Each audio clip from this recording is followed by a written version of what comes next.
Assalamualaikum warahmatullahi wabarakatuh. Alhamdulillah wassalatu wassalamu ala Rasulillah. Segala puji bagi Allah Subhanahu wa taala, juga salawat dan taslim kepada Nabi besar Muhammad sallallahu alaihi wasallam. Melanjutkan bahasan kita insyaallah, semoga Allah berkahi, masih dalam kitab Minhajul Muslim dan bab salat, dan kita masuk ke bahasan salatnya orang sakit. Jika orang sakit, kata Syekh Abu Bakar Jazairi rahimahullah, tidak mampu berdiri dengan bersandar kepada sesuatu, tembok, ranjang, kursi, dia tidak bisa bersandar pada sesuatu, hendaklah ia sholat sambil duduk. Jika ia tidak mampu duduk, hendaklah ia sholat sambil berbaring atau miring di atas lambung, sisi kanan. Jika tidak mampu, hendaklah ia sholat sambil melentang dengan melonjorkan kedua kaki menghadap ke arah kiblat dan melakukan sujudnya dengan cara membungkuk lebih rendah daripada rukuknya. Jika ia tidak mampu juga melakukan rukuknya dan sujudnya dengan cara demikian, maka lakukanlah dengan isyarat, baik itu isyarat mata ataupun isyarat kepala. Dan ia tidak boleh meninggalkan sholatnya apapun alasannya selama masih hidup.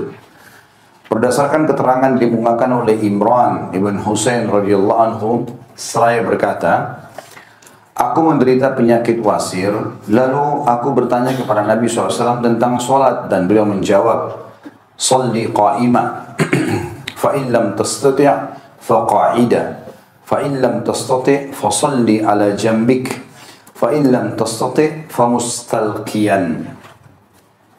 Tentu hadisnya riwayat Imam Bukhari nomor 1117, yang artinya, sholatlah kamu sambil berdiri, jika tidak mampu maka sholatlah kamu sambil duduk, jika tidak mampu maka sholatlah kamu sambil berbaring atau miring di atas lambung, dan jika kamu tidak mampu maka sholatlah dalam kondisi kamu terlentang.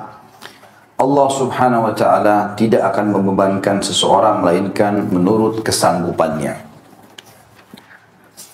Kita bicara dulu poin penting tentang masalah hukum sholat duduk. Sakit atau tidak sakit teman-teman sekalian, hukum ini ada dalam syariat kita. Hukum ini ada dalam syariat kita. Kalau dalam kondisi tidak sakit, sehat-sehat saja, kemudian antum mau sholat duduk, boleh, tapi syaratnya di sholat sunnah. Kayak misal sholat tahajud, sholat duha, sholat qobliyah, ba'diyah, semua sholat sunnah. Boleh sholat sambil duduk, walaupun tidak sakit. Tetapi pahalanya setengah pahala sholat berdiri. Begitu hadisnya. Kata Nabi SAW, pahala sholat duduk setengah pahala sholat orang berdiri. Dan ini boleh kita lakukan. Misal mengantuk sekali malam hari, dan kita mau sholat tahajud, sayang kalau lewat. Tapi kalau duduk mungkin lebih rileks. Kalau berdiri bisa jatuh, maka dia duduk untuk menyelesaikan sholatnya misalnya 8 rakaat, boleh saja. Cuma pahalanya kurang. Kalau bagi orang sakit, ini memang pilihan. Dia tidak bisa berdiri, dia duduk seperti hadis ini. Tidak bisa duduk, dia bisa berbaring. Tidak bisa dengan apapun, stroke semua, isyarat mata. Gak ada yang lain. Semua itu bisa didapatkan oleh orang seperti ini. Ya. Jadi itu hukum sholat duduk. Bagi orang yang sakit juga, tentu sakit ini teman-teman sekalian variasi sekali ya. Jadi jangan hubungkan antara sakit yang ringan dengan sakit yang berat. Jangan bilang misalnya saya flu, maka saya sudah sakit, umum. Berarti boleh saya sholat duduk. Kalau sunnah boleh, kalau wajib nggak boleh. Harus sholat, kata ulama, dibatasi dengan sholat yang tidak mampu berdiri. Betul-betul memang nggak bisa. Baru dia duduk. Kalau dia tidak bisa duduk, betul-betul nggak bisa duduk, walaupun di atas ranjangnya di kamar rumah sakit, di ranjang rumah sakit, baru dia baring. Itu pun disunnahkan balik ke sisi kanan. Kalau dia tidak mampu, barulah dia melonjorkan kakinya ke arah kiblat. Jadi ini juga sakitnya sakit yang betul-betul tidak mampu mengerjakan urutan ini. Berdiri nggak bisa, baru duduk. Duduk nggak bisa, baru balik. Nggak bisa juga balik sisi kanan, baru kita ngelonjorin. Itu yang dimaksud dalam bahasan kita. Tetapi tidak ada udzur seseorang meninggalkan sholat 5 waktu. Baik Ustaz, orang tua saya sakit keras, tidur di ranjang, dan tidak mengerti lagi apa yang kita ucapkan. Atau dia stroke, saya nggak tahu dia ini sholat atau enggak. Nah, seluruh orang tubuhnya vakum, tapi dia masih hidup. Apa yang saya harus lakukan? Pandu.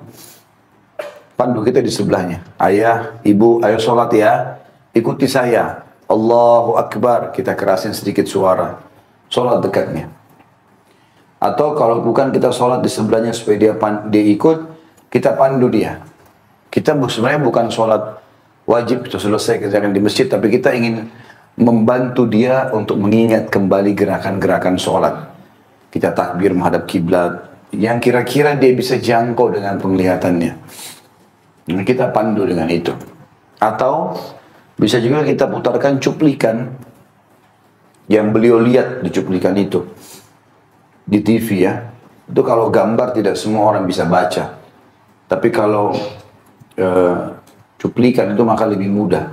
Sekarang kan alhamdulillah media sudah sangat maju dan canggih, bisa kita tontonkan. Ini sholatnya begini ayah, begini ibu ya, dan banyak sekali sekarang bisa diambil di YouTube. Kalau kita ketik tata cara sholat orang sakit, ada banyak cuplikannya. Bisa kita berbagi dengan itu. Jadi ini yang kita ingin tekankan dalam masalah sholat sakit itu sendiri. Dan kita masuk setelahnya sholat khauf atau sholat dalam keadaan genting. Tepatnya kalau lagi terjadi peperangan. Tapi ini juga masuk di dalamnya apa saja yang berhubungan dengan masalah genting. Sholat khauf atau dalam keadaan genting, poin pertamanya adalah ketentuan hukum syariatnya. Sholat khauf disyariatkan berdasar firman Allah Subhanahu wa taala. Khauf tentu dalam keadaan takut maksudnya. Lebih khusus ke masalah peperangan ya, kalau lagi berhadapan sama musuh.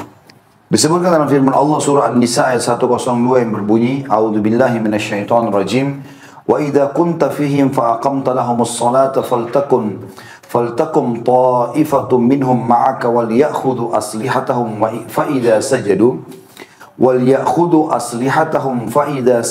falyakunu min waraikum wal ta'ti ta'ifatun ukhra lam yusallu falyusallu ma'aka wal ya'khudhu hidrahum wa aslihatahum. Dan apabila kamu berada di tengah-tengah mereka, hai Muhammad, maksudnya para sahabat nih, lalu kamu hendak mendirikan sholat bersama-sama mereka. Waktu itu betul turunnya An-Nisa 102 ini di kasus peperangan Nabi SAW. Maka hendaklah segolongan dari mereka berdiri sholat bersamamu dan menyandang senjatanya, tetap pegang senjata sambil sholat. Kemudian apabila mereka yang sholat bersamamu sujud dan telah menyempurnakan 1 rakaat, maka hendaklah mereka pindah dari belakangmu untuk menghadapi musuh, dan hendaklah datang golongan yang kedua yang belum sholat. Lalu sholatlah mereka denganmu, dan hendaklah mereka bersiap siaga dan menyandang senjata. Jangan buru-buru, nanti akan ada tata caranya. Saya sudah tahu jadi pertanyaan nanti. Jadi sebelum ditanya saya sudah jawab duluan. Masuk ke tata cara sholat. Ya. Khauf di perjalanan.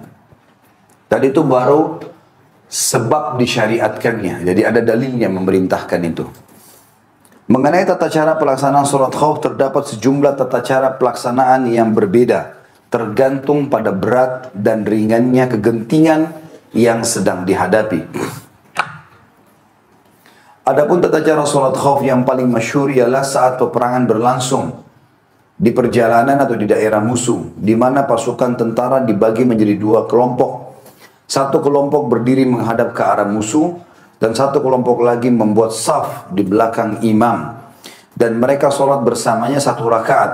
Lalu imam tetap dalam keadaan berdiri, sementara kelompok tersebut menyelesaikan sholat mereka 1 rakaat lagi lalu salam.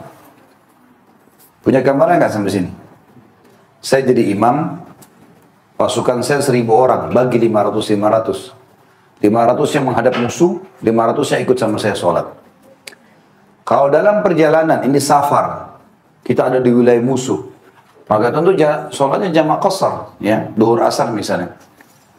Maka saya sholat 2 rakaat. Jemaah yang 500 orang ikut sholat bersama saya. Setelah saya sujud, bangun ke rakaat kedua, ya, maka saya menunggu itu. Saya enggak ruku, enggak sujud, enggak. Tetap aja berdiri di rakaat kedua. Tapi makmum saya yang 500 menyelesaikan 1 rakaat yang tersisa. Jadi mereka seperti ikut berjamaah dengan saya cuma 1 rakaat. Saya sebagai imam tetap berdiri. Merekanya yang 500 orang ini selesaikan 1 rakaat, salam, keluar. Yang 500 baru ikut sama saya. Saya ulangi. Di mana pasukan tentara dibagi menjadi 2 kelompok. 1 kelompok berdiri menghadap ke arah musuh, misalnya tadi 500. Dan 1 kelompok lagi membuat saf di belakang imam, ikut sholat bersama imam. Dan mereka sholat bersamanya 1 rakaat. Lalu imam tetap dalam keadaan berdiri, pada saat dia sudah sujud, berdiri rakaat kedua, berdiri saja dulu. Sementara kelompok tersebut menyelesaikan sholat mereka 1 rakaat lagi, lalu salam, sendiri-sendiri. Lalu mereka salam. Tidak ikut sama imam. Kemudian kelompok tersebut menggantikan posisi kelompok yang satunya lagi yang menghadap ke arah musuh. Lalu kelompok yang digantikan membuat saf dan sholat bersama imam 1 rakaat. Dan imam tetap dalam keadaan duduk setelah rakaat itu. Sedangkan kelompok tersebut menyelesaikan 1 rakaat mereka lagi. Lalu salam bersama imam. Datangkah belum? Alhamdulillah. Bagus sekali kalau gini 1 kali penjelasan langsung paham. Tapi benar-benar ya, saya lepas tanggung jawab hari kiamat. Jadi kelompok yang kedua datang sholat bersama imam 1 rakaat. Saya sebagai imam, Allahu Akbar, saya ruku. Pas saya tahiyat, saya nggak boleh salam dulu sebagai imam. Mereka yang berdiri. Mereka tambah 1 rakaat, kejar saya sampai duduk sama-sama, baru salam bersamaan. Begitu nggak tadi yang difahami? Ya. Alhamdulillah. Baik.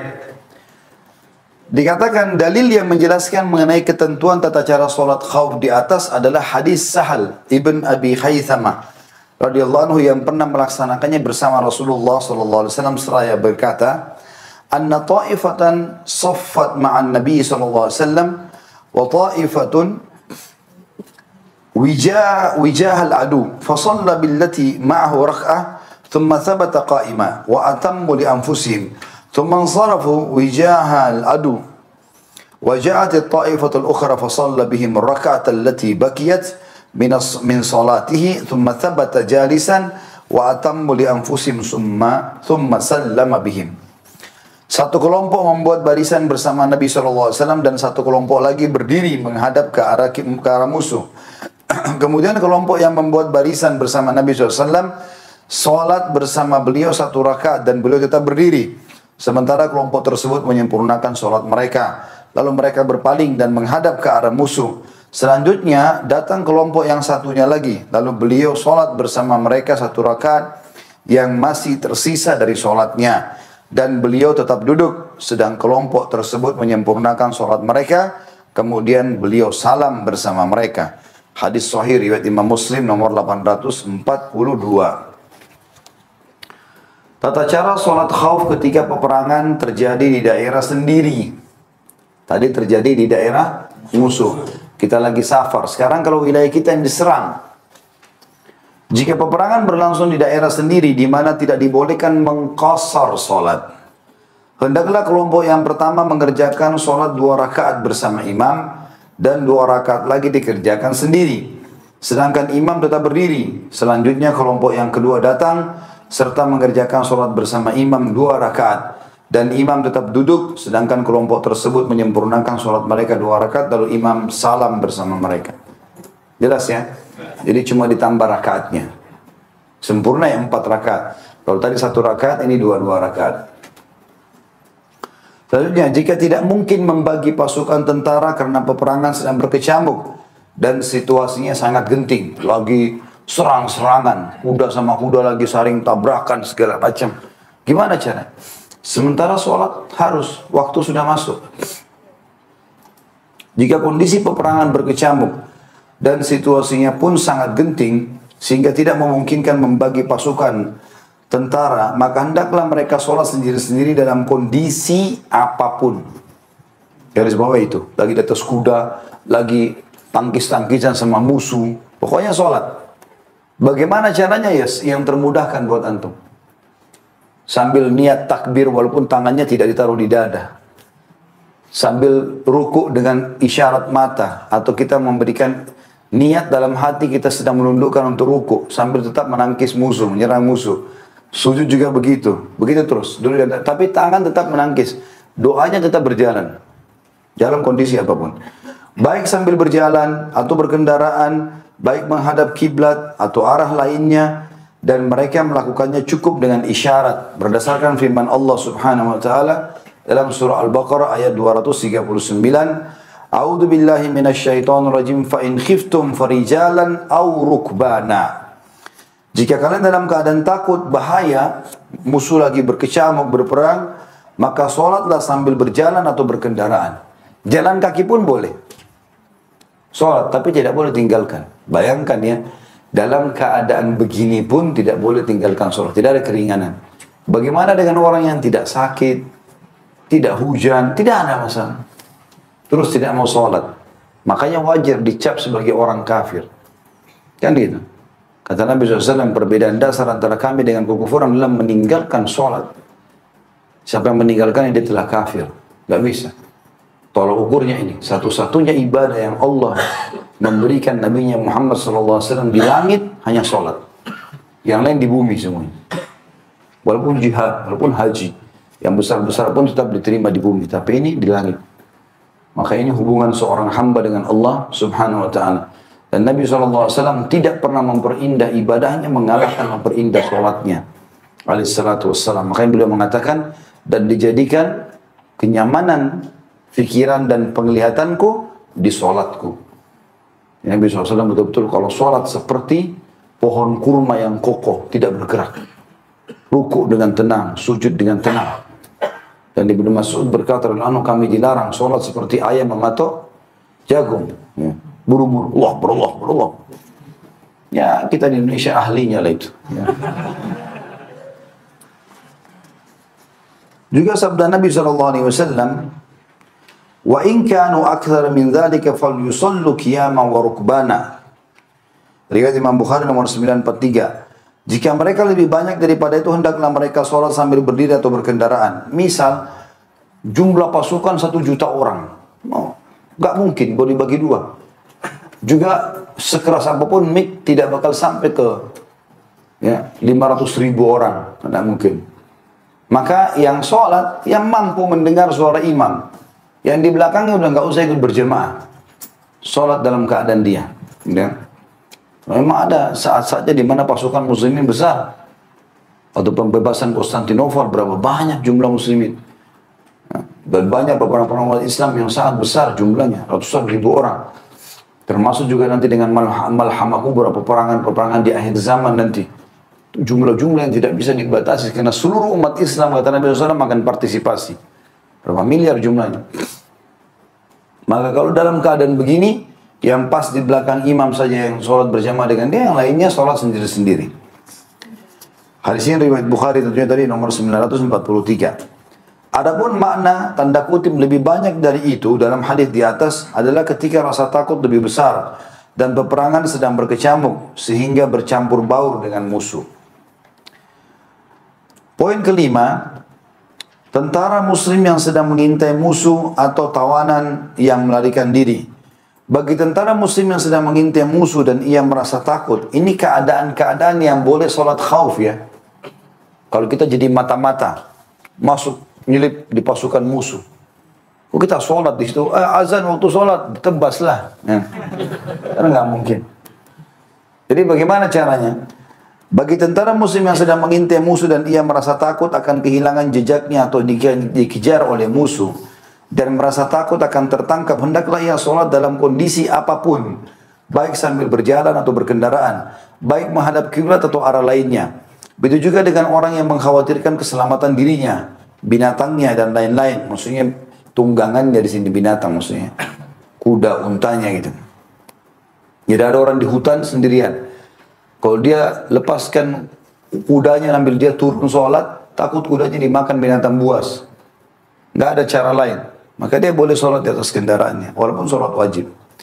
Hendaknya mereka sholat sebagaimana sholat yang dilakukan saat dalam kondisi bahaya atau genting dan genting sesuai dengan keadaannya pada saat itu. Sebagaimana hal itu disinyalir dari firman Allah Subhanahu wa taala dalam Al-Baqarah 239 tadi, a'udzubillahi minasyaitonirrajim, fa in khiftum farijalan aw rukbana. Jika kalian dalam keadaan takut atau bahaya maka salatlah sambil berjalan atau berkendaraan. Abdullah bin Unais radhiyallahu anhu melakukannya saat Rasulullah SAW mengutusnya membunuh Al-Hudhali. Seraya berkata, maka aku melihatnya dan tibalah waktu sholat asar, lalu aku merasa khawatir akan terjadi peperangan atau tipu daya antara aku dengan Al-Hudhali yang akan mengakhirkan sholat. Maka aku berjalan sambil sholat dengan isyarat sambil tetap mengawasinya. Hadis riwayat Bukhari dan Abu Daud. Jadi Abdullah bin Unais radhiyallahu anhu, pernah Nabi SAW berkata kepada dia, siapa yang akan membunuh Al-Hudhali? Hudhali ini seorang pimpinan suku yang jumlah pasukannya 100.000 orang dan mau menyerang Madinah. Jahat sekali, gitu kan? Jadi orang kafir yang punya pasukan besar dan punya kekuatan. Nah, tradisi Nabi SAW dalam peperangan banyak strateginya. Di antaranya mengirim saraya. Saraya itu jamak daripada saria, jumlah pasukan antara 3 orang sampai 100. Maksimal 100 dinamakan dengan saria. Ini pasukan-pasukan yang punya keterampilan khusus datang menyerang musuh, mengagetkan sekaligus melawan. Kalau sudah menang ya sudah, berarti tidak usah kirim pasukan besar. Itu banyak sekali saria Nabi SAW, banyak. Kalau teman-teman ikuti kajian sirah saya, banyak saria Nabi, lebih dari 100 saria. Selalu Nabi kirim itu. Dan hampir setiap sebulan, 2 bulan sekali pasti ada pasukan pengintai begini. Orang-orang yang terampil, 100 orang, 50 orang, 30 orang. Dan betul memang, banyak sekali yang berhasil. Ada juga yang gagal, tapi kebanyakan keberhasilannya. Jadi kadang-kadang satu suku, jumlahnya ribuan orang kalah dengan 100 orang, 20 orang, 30 orang. Karena mereka kaget. Diserang habis subuh, diserang di waktu menjelang duha. Jadi waktu-waktu mereka lalai. Maka itu satu poin. Poin yang lain, Nabi SAW kadang-kadang juga menyerang musuh sebelum diserang. Ya. Nabi SAW tidak pernah menunggu muslimin diancam. Jangan kayak sekarang banyak umat Islam dibantai. Zaman Nabi SAW, begitu Nabi sudah dengar, baru dengar berita ada niat satu suku menyerang, Nabi sudah serang duluan. Sehingga musuh tidak punya kesempatan untuk mengganggu muslimin. Cara yang lain adalah Nabi SAW menawarkan kepada sahabat-sahabat, siapa yang bisa membunuh pimpinan suku ini, pasukan perang itu, keterampilan pribadi, siapa saja terserah. Pernah Nabi SAW bilang begitu, siapa yang menyelesaikan urusannya Hudhali. Maka Abdullah bin Unais bilang, saya Rasulullah. Pergilah dia. Nabi enggak wasiatkan, kamu harus buat ini, enggak. Dia jalan sendiri. Dia pergi sana. Berapa waktu kemudian dia sudah balik. Kata Nabi, dia sedang bersenyum. Kata dia, ya Rasulullah, musuh Allah sudah mati. Kata Nabi SAW, bagaimana ceritanya? Dia bilang, saya berbaur dengan dia. Seakan-akan saya bagian dari pasukannya dengan keterampilan perang yang saya mampu. Saya tunjukkan di depan pasukannya. Dan akhirnya saya punya nilai plus di depan dia. Sampai akhirnya saya menjadi orang kepercayaan yang bisa masuk dalam kemahnya. Di waktu dia lagi sedang tidur siang, saya memenggal kepalanya ya Rasulullah. Kata Nabi SAW dengan para sahabat, bagaimana kau sholat? Kata dia dengan isyarat mata. Jadi tidak dicurigai. Begitu kalau mau jadi mata-mata. Ya. Jangan begitu di pasukan musuh, Allahu Akbar, Allahu Akbar. Tidak apa-apa saya mati syahid. Sudah selesai lah misinya gitu kan. Tapi ini mah mata-matai musuh ya. Bukan mata-matai suami atau istri. Nggak boleh kirim orang ke kantor suruh mata-matai. Hubungi operator tertentu, cari tahu nomor teleponnya, WA ke siapa. Urusan malaikat jangan diambil.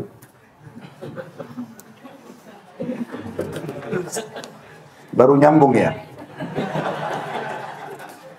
Lah ya itu kan urusan malaikat, sudah ada malaikat yang catat. Baik, kita masuk sekarang di sholat Jumat. Ya, di sholat Jumat. Tentu Jumat teman-teman sekalian hari yang sangat mulia. Dan setiap muslim harus faham tentang masalah ini. Tidak boleh main-main. Jumat itu adalah hari yang sangat mulia bagi laki-laki dan bagi perempuan juga. Di antaranya Allah Subhanahu wa taala menyebutkan dalam surah Jum'ah, Allah khususkan surah namanya Jum'ah, saking pentingnya. Di ayat 9-nya Allah mewajibkan di situ sholat Jumat, terutama bagi laki-laki. Nanti kita jelaskan hadisnya. A'udzu billahi minasyaitonir rajim. Ya ayyuhalladzina amanu idza nudiya lis-salati min yaumil jum'ati fas'au ila dzikrillahi wa dzarul bai'. Hai orang-orang beriman, apabila diseru untuk menunaikan sholat di hari Jumat, maka segeralah kalian kepada mengingat Allah dan tinggalkan jual beli. Transaksi, kalau sudah ada khutbah Jumat, ada panggilan Jumat, berhenti. Apapun alasannya. Kecuali orang itu musafir, mungkin dia lagi safar, itu lain ceritanya. Orang safar, orang sakit, itu tidak ada masalah. Perempuan, nanti kita jelaskan. Hamba sahaya, anak-anak yang belum balik, itu mungkin. Tapi kalau laki-laki dewasa balik, haram, mutlak. Dan Nabi SAW mengancam orang yang sengaja meninggalkan Jumat dalam hadis riwayat Imam Muslim nomor 865, la yantahiyanna aqwamun an wad'ihumul jumu'at aw la yakhtimanna Allah ala qulubihim thumma la yakununna minal ghafilin. Hendaknya kaum-kaum menghentikan kebiasaan mereka meninggalkan sholat Jumat, atau Allah akan menutup rapat hati mereka, lalu mereka benar-benar menjadi orang-orang yang lalai. Artinya mereka kalau tinggalkan Jumat secara sengaja, Allah tutup hatinya untuk tidak mau mengerjakan ibadah yang lain. Sudah tidak mau, dia nggak mau lagi kerjakan ibadah, ditutup untuk kerjain ibadah. Ibadah lain dia tidak akan kerjakan karena Jumat tolak ukurnya.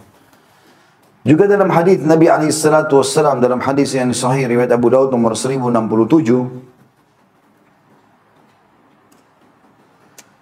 dikatakan al-jum'atu haqqun wajibun ala kulli muslimin fi jama'atin illa arba'ah, abdun mamlukun aw imra'atun aw sabiyyun aw marid, riwayat lain aw musafir. Salat Jumat adalah hak yang wajib atas setiap muslim laki-laki yang dilakukan secara berjamaah kecuali 4 orang yang tidak diwajibkan. Maksudnya jadi sunnah bagi mereka. Hamba sahaya, wanita, anak kecil yang belum balik atau orang sakit. Riwayat lain atau musafir. Ya. Berarti sini diwajibkan bagi laki-laki dan ini hukum sholat Jumat. Hikmah disyariatkan Jumat. Adapun di antara hikmah disyariatkan sholat Jumat adalah mengumpulkan orang-orang dewasa yang mampu mengemban tanggung jawab di antara penduduk suatu daerah atau suatu perkampungan setiap minggu di suatu tempat untuk mengetahui setiap ketentuan dan keterangan yang berkaitan dengan hal-hal yang ditemukan dan peristiwa yang terjadi yang diutarakan oleh imam kaum muslimin dan khalifah mereka yang terkait dengan kemaslahatan urusan agama dan dunia mereka. Jika mereka dapat mendengar anjuran serta peringatan, janji serta ancaman Allah yang Maha Suci dan Maha Tinggi yang dapat membangkitkan semangat mereka dalam menunaikan sejumlah kewajiban mereka serta mendorong mereka supaya menunaikannya dengan sungguh-sungguh dan penuh ketekuna selama 1 minggu ke depan.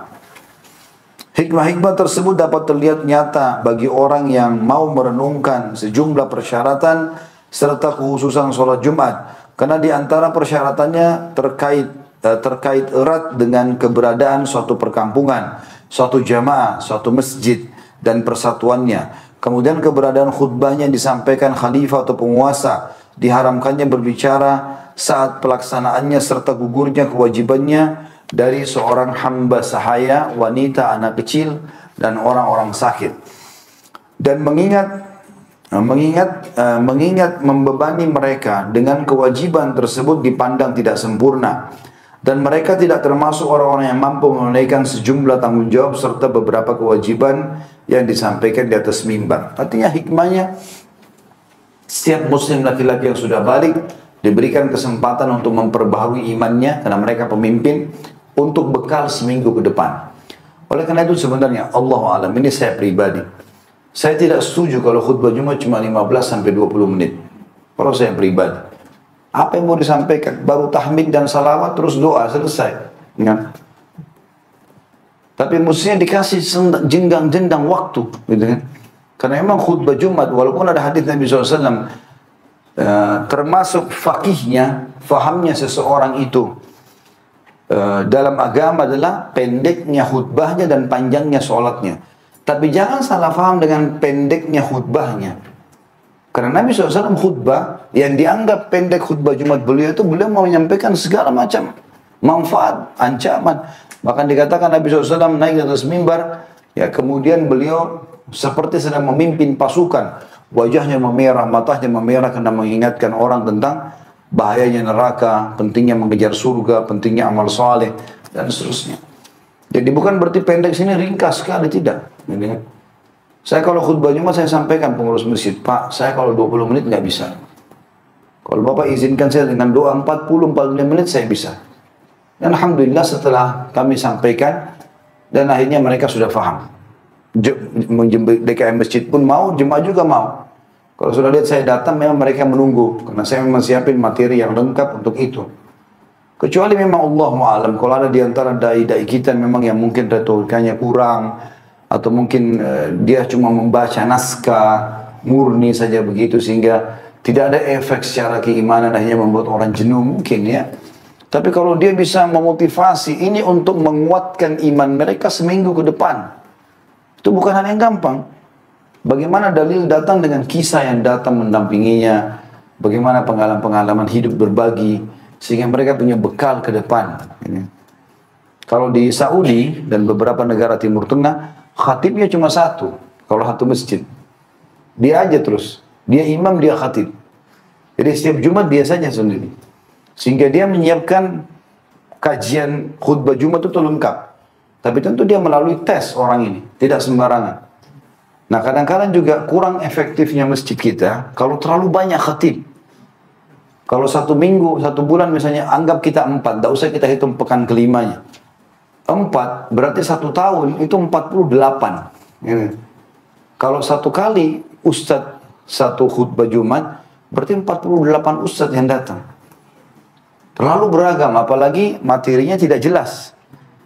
Ada beberapa masjid yang saya bina, saya kasih masukan, Pak, daripada Bapak mengundang 40 lebih 50 khatib, kenapa nggak undang 12 orang saja?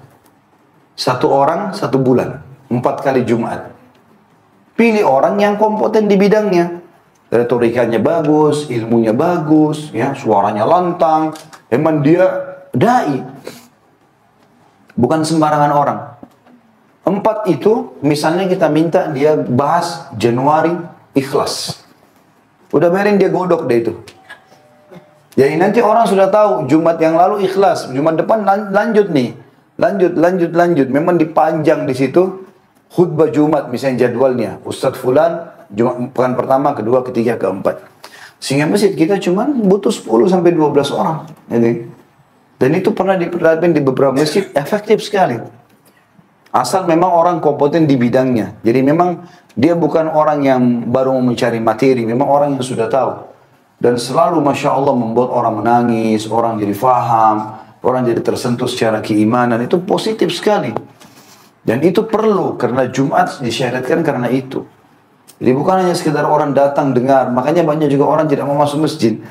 Dulu di luar ngobrol sama temannya, karena dia pikir masuk di masjid apa yang dia ngomongin nih, saya nggak dengar, nggak ngerti apa yang dia ucapin, atau mungkin ngomongnya pun tidak jelas. Ada beberapa khatib pegang kertas, antara dia sama kertas terus, nggak tahu ini makmum ini jamaahnya tidur atau enggak. Ya, kadang-kadang juga mic di masjid suaranya kecil, Masya Allah, jadi tidur semua ini. Ya.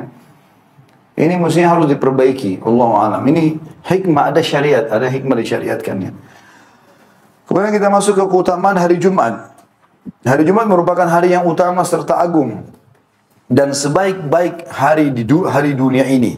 Sebagaimana sabda Nabi SAW dalam hadis sahih riwayat Imam Muslim nomor 854, khairu yaumin tala'at fihi syams yaumul jum'ah wa fihi khulika Adam alaihissalam wa fihi udkhila ilal jannah wa fi ukhrija minha wa la taqumu as-sa'atu illa fi yaumil jum'ah. Sebaik-baik hari sepanjang tahun semenjak hari terbitnya matahari, ya. Sebaik-baik hari yang di dalamnya matahari terbit, hari dunia ini ialah hari Jumat.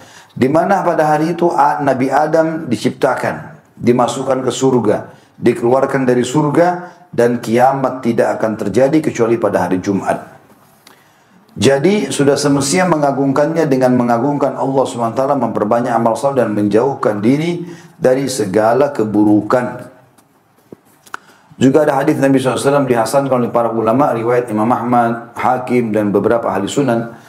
Kata Nabi SAW, kalau tiba hari Jumat maka seluruh hewan melata, kecuali manusia sama jin mengangkat kepala mereka ke langit sambil menunggu apakah trompet sangkakala ditiup atau tidak. Karena kiamat terjadi pada hari Jumat. Kalau matahari terbit, maka mereka pun kembali beraktivitas. Gitu kan?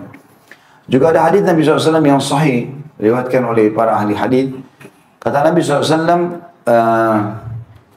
sesungguhnya Allah telah menutupi Jumat dari umat-umat sebelum kita. Maka Yahudi memilih hari Sabtu, Nasrani memilih hari Ahad, dan Allah memberikan kita petunjuk pada hari Jumat. Dan ulama sepakat mengatakan hari Jumat lebih mulia dan lebih besar pahalanya dibandingkan dengan Idul Fitri dan Idul Adha. Ya. Karena Idul Fitri dan Idul Adha sunnah muakkadah. Tapi Jumat wajib. Yang itu. Maka dia lebih mulia daripada itu. Makanya sunnah, nanti kita lihat etika-etikanya, pakai baju baru, pakai baju bagus, pakai minyak wangi, mandi. Banyak sekali sunnah-sunnah yang harus kita lakukan. Karena memang dia harus dimuliakan. Kita lihat teman-teman sekalian, etika dan hal-hal yang patut dilakukan pada hari Jumat oleh orang yang akan menghadiri sholat Jumat. Yang pertama, mandi. Bagi setiap orang yang akan menghadiri sholat Jumat, berdasarkan sabda Rasulullah SAW dalam hadis sahih riwayat Bukhari 858, Imam Muslim 846. Ghuslul Jum'ati wajibun ala kulli muhtalim. Mandi Jumat diwajibkan atas setiap orang yang ihtilam atau sudah balik. Termasuk perempuan kalau ada mau hadir Jumat maka dibolehkan karena sunnah ya. Tetapi kondisional. Kalau seandainya masjid itu kapasitasnya cuma cukup untuk laki-laki, nggak boleh. Karena mereka lebih afdal sholat duhur. Tapi kalau masjid-masjid yang mulia, yang memang dasarnya punya keutamaan kayak Masjid Haram Mekah, Masjid Nabawi di Madinah pada saat lagi umroh, boleh hadir. Bahkan pengurus dua masjid wilayah haram ini memberikan kesempatan. Kalau di Masjid Haram Mekah itu di wilayah basementnya, Masjid Haram itu semua untuk perempuan. Itu tuh untuk laki-laki. Dan tempat sholatnya perempuan di Masjid Nabawi di kiri kanan belakang masjid itu tetap dipakai hari Jumat untuk ibu-ibu. Karena ada keutamaan masjid. Ada keutamaan fadilah. Di Mekah 100.000 fadilahnya dan di Madinah 1.000. Maka ini beda keadaannya. Itu pun kata ulama di saat memungkinkan. Jangan sampai ibu-ibu datang, bapak-bapak nggak dapat tempat. Ya. Karena yang wajib bagi laki-laki. Yang perempuan sunnah. Ya. Dan tidak boleh juga hadir bagi perempuan kalau terjadi fitnah. Misal cuma dia sendiri. Atau cuma 3 orang perempuan, yang lain semua laki-laki. Akhirnya dia masuk dalam saf laki-laki, nggak boleh, jadi fitnah malah. Jadi dalam kondisi kayak tadi saya bilang, memang musolanya atau tempat sholat perempuan memang dikhususkan, itu lain. Dan memang ada tempat yang lowong, itu masih bisa. Nah bagi semua yang mau pergi, kalau laki-laki mutlak kena wajib Jumat, maka dia juga wajib mandi. Bagi perempuan sunnah Jumat, tapi kalau dia mau hadir, maka jadi wajib mandinya. Ya. Dan mandi ini tentunya dianjurkan untuk mandi seperti mandi junub. Nanti akan kita bahas hadisnya di poin nomor 3. Jadi kita menggabungkan antara mandi junub sama mandi Jumat. Bagi orang yang sudah punya pasangan, yang bujang dan gadis, ya nasib. Karena mereka cuma coba praktekin saja mandi junubnya, gitu kan? Bukan mandi junub asli. Nanti kita bahas sebentar di poin nomor 3 itu. Yang jelas mandi ini lebih afdal lagi kalau digabungkan antara mandi junub sama mandi Jumatnya. Artinya sunnah berhubungan biologis halal setiap Jumat. Ya. Poin nomor 2, mengenakan pakaian bersih dan memakai minyak wangi. Berdasarkan sabda Rasulullah SAW, lihat saking pentingnya Jumat, dihubungkan antara Jumat dengan mandinya, dengan baju bersihnya, dengan minyak wanginya.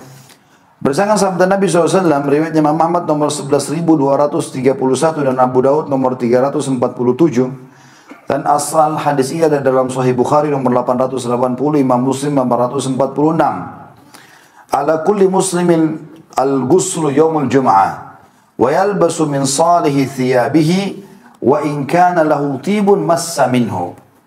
Diwajibkan atas setiap muslim mandi pada hari Jumat, memakai pakaian yang bersih, dan jika ia memiliki minyak wangi maka ia hendaklah memakainya. Juga digabungkan antara mandi sama pakai baju bagus, pakai minyak wangi. Nanti ada hadis yang lain yang kata Nabi SAW, di sini saya lihat tidak disebutkan. Oh, ada. Insya Allah nanti ada di poin nomor 4 itu ya. Nanti kita jelaskan insya Allah. Kita masuk ke poin nomor 3 saja langsung. Berangkat pagi-pagi ke masjid bagi orang-orang yang akan menghadiri sholat Jumat, maksudnya lebih cepat sebelum tiba waktunya. Berdasarkan sabda Nabi SAW, "Man iktasal yaumal jum'ati ghusla janabah, thumma raha fi as-sa'atil ula, فكأنما قرب بدنه ومن رأى في الساعة الثانية فكأنما قرب بقرة ومن رأى في الساعة الثالثة فكأنما قرب قبشا أقرا ومن راح في الساعة الرابعة فكأنما قرب دجاجة ومن رأى في الساعة الخامسة فكأنما قرب بيضة فإذا خرج الإمام حضرت الملائكة يستمعون الذكر." Barang siapa yang mandi pada hari Jumat sebagaimana mandi janabah. Ini yang saya bilang tadi. Dalilnya ulama mengatakan menggabungkan antara mandi junub sama mandi Jumat. Kemudian berangkat pada waktu yang pertama, maka seakan-akan ia berkorban dengan seekor unta. Barang siapa yang berangkat pada waktu yang kedua, maka seakan-akan berkorban dengan seekor sapi.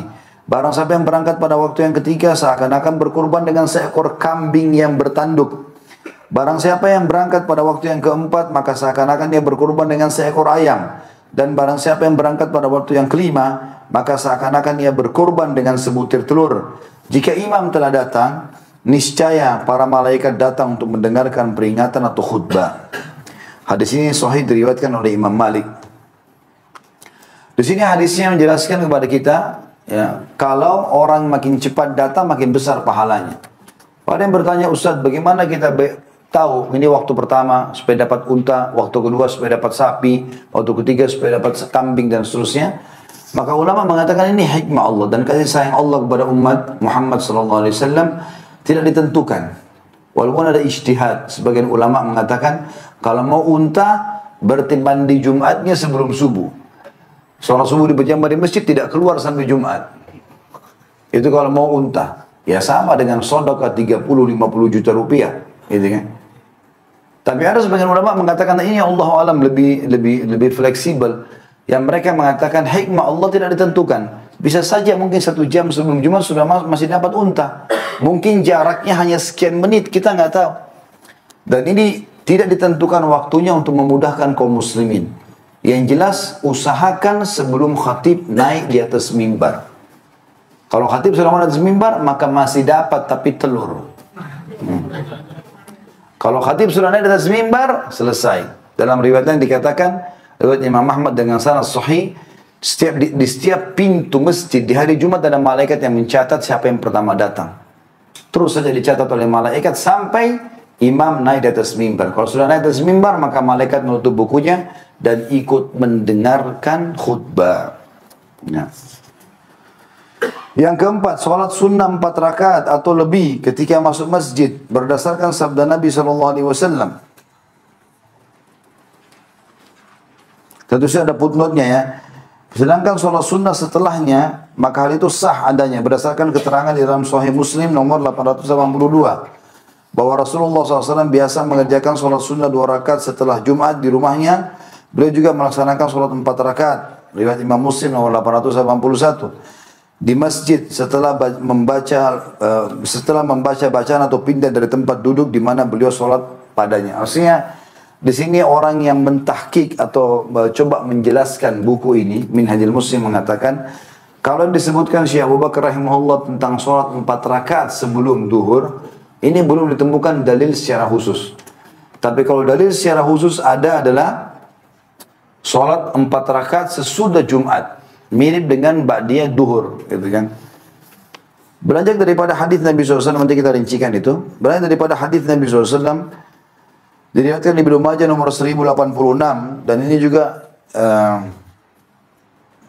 disebutkan oleh Imam Bukhari nomor 883. Kata Nabi SAW, la yagtasilu rajulun yawmal jum'ah wa yatatahharu bima istata'a min tuhrin wa yuddahinu min duhni aw yamassu min tibi baiti thumma yaruhu ila al-masjid wa la yufarriqu baina ithnain thumma yusalli ma kutiba lah thumma yansitu lil imami idza takallama illa ghufira lahu min al-jum'ati ila al-jum'ati al-ukhra ma lam yaghshal kaba'ir. Tidaklah seseorang mandi pada hari Jumat bersuci menurut kesanggupannya, semampu mungkin dia bersihkan sampo, sabun, segala macam, dia mandi sebaik mungkin, kemudian memakai minyak wangi atau wangian yang ada di rumahnya, kemudian dia berangkat ke masjid dengan tidak memisahkan antara dua orang yang sedang duduk. Tapi kalau sudah penuh ya sudah, kita cari saf yang masih kosong. Tapi kalau ada kosong di depan boleh kita lewatin. Yang dimaksud adalah tidak sengaja mendesak-desakin orang. Karena biasanya ada orang sudah penuh masjid, dia telat, dia mau masuk ke depan. Tidak boleh ganggu orang, gitu kan. Ini biasa terjadi di Masjid Nabawi, di Masjid Haram Mekah ya. Kalau di Indonesia malah Masya Allah masih kosong, tetap mau di luar, gitu kan. Kita mestinya kejar fadilah di dalam, ini enggak, gitu kan. Jangan tersinggung, itu realita lapangan ya. Kemudian dia berangkat ke masjid dengan tidak memisahkan di antara dua orang yang duduk, lalu menunaikan sholat yang diwajibkan kepadanya.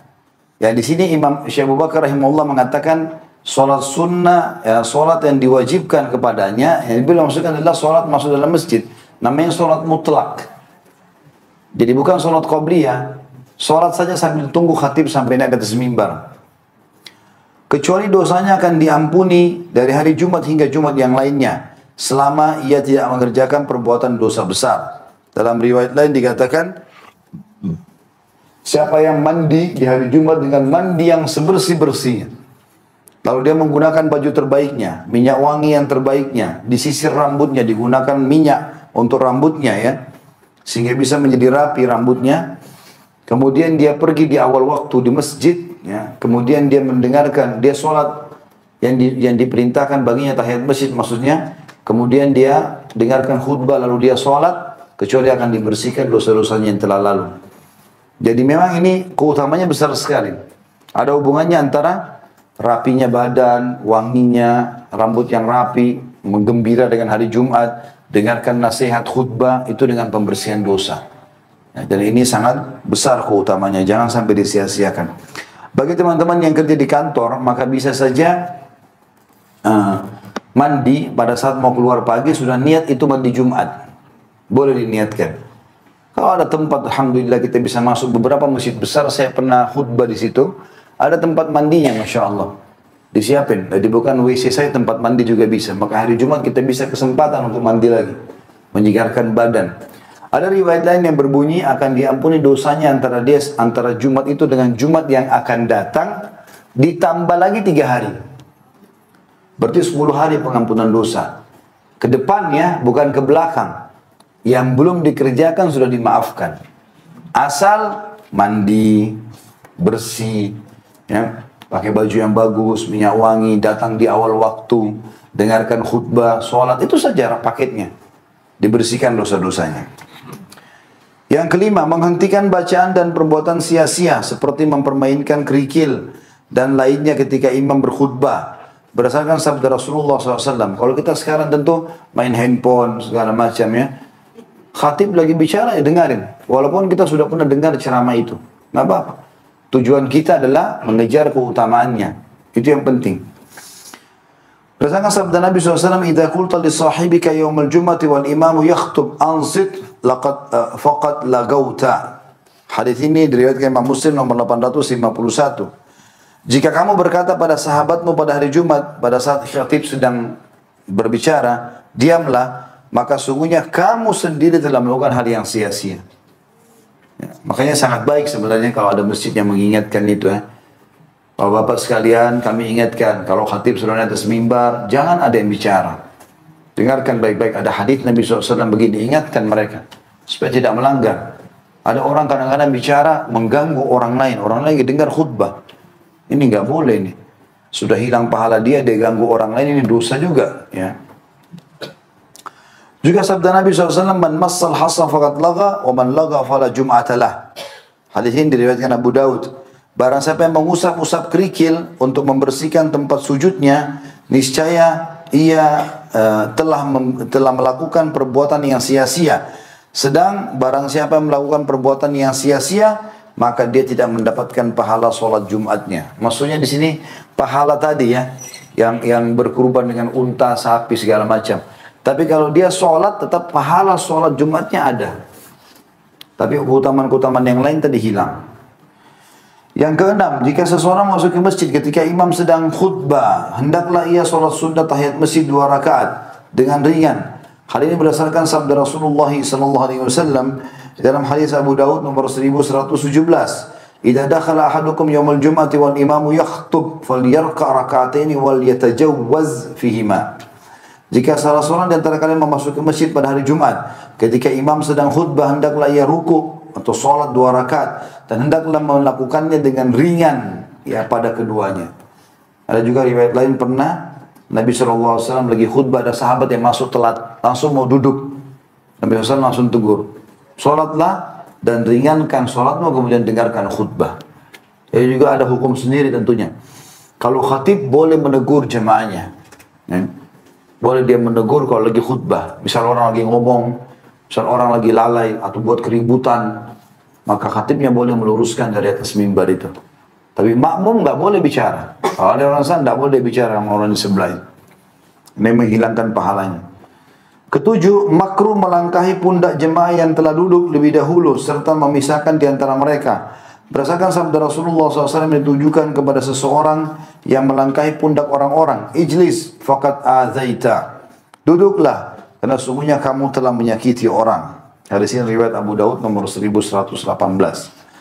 Juga sabda Nabi SAW, wala yufarriqu baina itsnain. Hendaklah ia tidak memisahkan antara 2 orang. Tentu hadis ini sudah disebutkan sebelumnya ya. Ini hadis disebutkan tadi, hadis riwayat Bukhari nomor 883 tentang masalah tidak boleh memisahkan antara 2 orang. Yang ke-8, haram melakukan transaksi jual beli ketika sudah diseru untuk menunaikan sholat Jumat. Hadis ini berdasarkan firman Allah Subhanahu wa taala dalam surah Jumat ayat 9. A'udzu billahi minasyaitonir rajim. Ya ayyuhalladzina amanu idza nudiya lis-salati min yaumil jum'ati fas'au ila dzikrillahi wa dzarul bai'. Hai orang beriman, apabila disuruh untuk menunaikan salat pada hari Jumat, maka segeralah kalian dalam mengingat Allah dan tinggalkanlah transaksi jual beli. Di sini ulama tafsir berbeda pendapat. Apakah yang dimaksud panggilan azan, ya, atau khutbah sudah dimulai, atau iqamah salat? Khilaf di antara ulama. Tapi jumhur ulama mengatakan panggilan. Begitu sudah ada panggilan, baik itu azan atau terdengar suara khatib sudah mulai bicara, itu sudah tidak boleh lagi ada transaksi.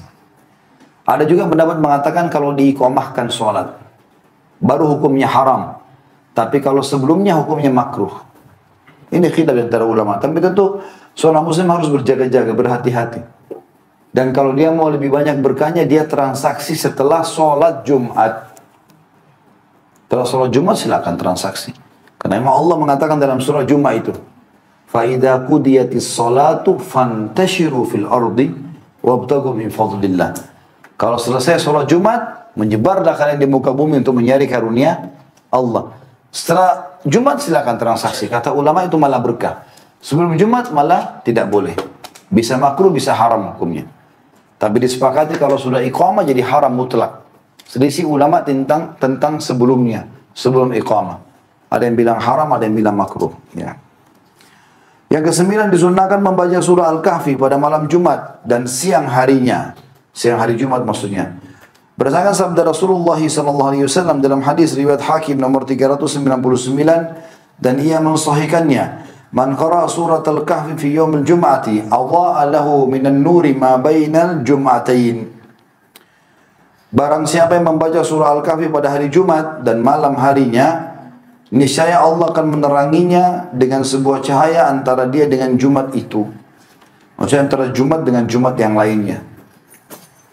Riwayat lain berbunyi, Allah akan memberikan dia cahaya antaranya dengan Baitul Atiq atau Mekah, Ka'bah.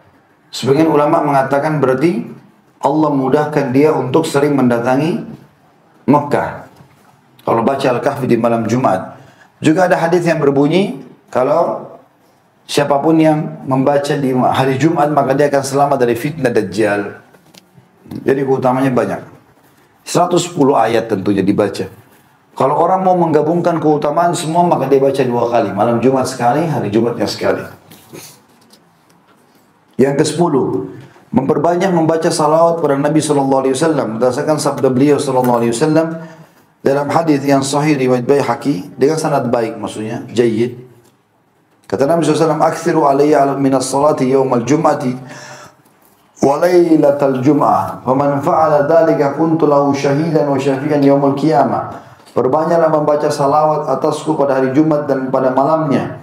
Barang siapa yang melakukan hal tersebut, niscaya aku akan menjadi saksi dan pemberi syafaat baginya pada hari Jumat.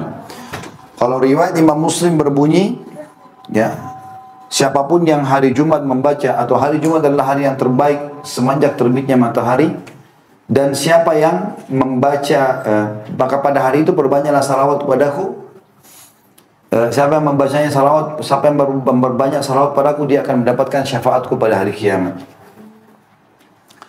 Yang ke-11, memperbanyak doa pada hari Jumat dikarenakan di dalamnya terdapat satu waktu dikabulkannya doa, sehingga orang yang berdoa tepat pada waktu itu niscaya Allah akan mengabulkan doanya dan memberikan sesuatu yang dimintanya. Berdasarkan sabda Rasulullah SAW dalam hadis sahih riwayat Muslim nomor 852, "Inna fi yaumil jum'ati la sa'atan la yuwafiquha abdul muslimun yas'alullaha azza wa jalla fiha khairan illa atahu iyyah." Sesungguhnya pada hari Jumat terdapat satu saat di mana tidaklah seorang muslim memohon suatu kebaikan kepada Allah yang Maha Suci dan Maha Tinggi tepat pada waktu itu, melainkan Allah akan memberikan sesuatu yang dimohonnya itu. Menurut sebagian ulama bahwa saat tersebut adalah semenjak imam datang hingga sholat Jumat selesai. Dan menurut pendapat yang lain bahwa ini adalah waktu asar. Saya jelaskan dulu di sini teman-teman, ada 2 riwayat. Riwayat Imam Muslim tadi ini. Jadi hari Jumat ada waktu, tidak ada seorang muslim berdoa kecuali akan diberikan apapun yang dia minta. Ada riwayat Imam Muslim juga yang lain, Jumat itu, ya, tidak ada seorang muslim yang berdoa padanya kecuali Allah akan kabulkan, dan perbanyaklah doa pada saat khatib atau imam sedang duduk sampai diiqamahkan sholat. Makanya di khutbah kedua imam selalu berdoa. Riwayat Imam Nasai yang kedua berbeda. Kata Nabi SAW, Jumat 12 waktu. 12 jam. Dari subuh sampai maghrib. Tidak ada seorang muslim yang berdoa kecuali Allah akan ijabah. Dan perbanyak doa setelah asar sampai terbenam matahari. Tentu aja kita tetap berdoa dari subuh sampai menjelang maghrib. Tapi lebih fokus lagi di khutbah kedua khatib dan habis asar sampai terbenam matahari. Allahu a'lam. Masuk waktu ya? Baik. InsyaAllah ini masalah sholat Jumat kita lanjutkan pertemuan akan datang nanti. Bismillah, karena masih ada beberapa poin yang mau dibahas. Dan mudah-mudahan nanti insyaAllah juga di kesempatan akan datang saya coba datangkan beberapa dalil yang lain seperti tafsir Al-Quran yang berbunyi A'udzubillahi minasyaitonir rajim wa syahidun wa syahidi wa masyhud, yang menjadi saksi dan yang akan tersaksikan. Kata ulama tafsir itu juga termasuk dalamnya Idul Adha dan sholat Jumat. Ya. InsyaAllah nanti kita akan jelaskan pertemuan datang. Allahu a'lam. Subhanakallahumma bihamdika asyhadu an la ilaha illa anta astaghfiruka wa atubu ilaik. Wassalamualaikum warahmatullahi wabarakatuh.